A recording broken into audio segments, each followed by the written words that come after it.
छोड़त पानी, चढ़ल जवानी छोड़त पानी, तोहर बन गई नी रानी। ए राजा हो तोहर बन गई नी रानी। ए राजा चढ़ल जवानी छोड़त पानी, चढ़ल जवानी छोड़त पानी, तोहर बन गई नी रानी। ए राजा हो तोहर बन गई नी रानी। ए राजा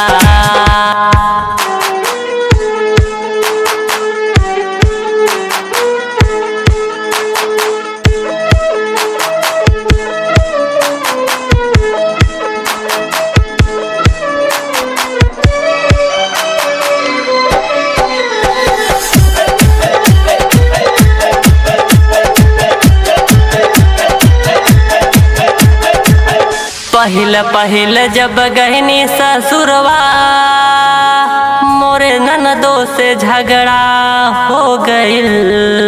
पहिल पहिल जब गहनी ससुरवा, मोरे ननदो से झगड़ा हो गइल। गइले बलम परदेसवा हमर, गइले बलम परदेसवा हमर, रोवत रोवत सबेरवा हो गइल। मोरे ननदो से झगड़ा हो गइल। चढ़ल जवानी छोड़त पानी, चढ़ल जवानी छोड़त पानी, तोहर बन गई नी रानी। ए राजा हो तोहर बन गई नी रानी। ए राजा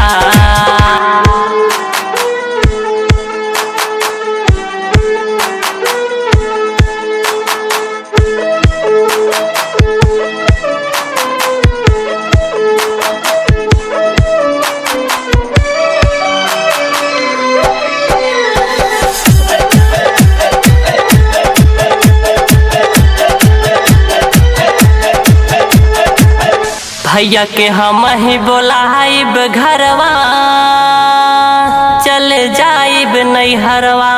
ए राजा भैया के हम ही बोलाइब घरवा, चल जाइब नैहरवा। ए राजा सास ससुर जी से कुछो न बोला, सास ससुर जी से कुछो न बोला, चल जाइबै नैहरवा। ए राजा हो चल जाइबै नैहरवा।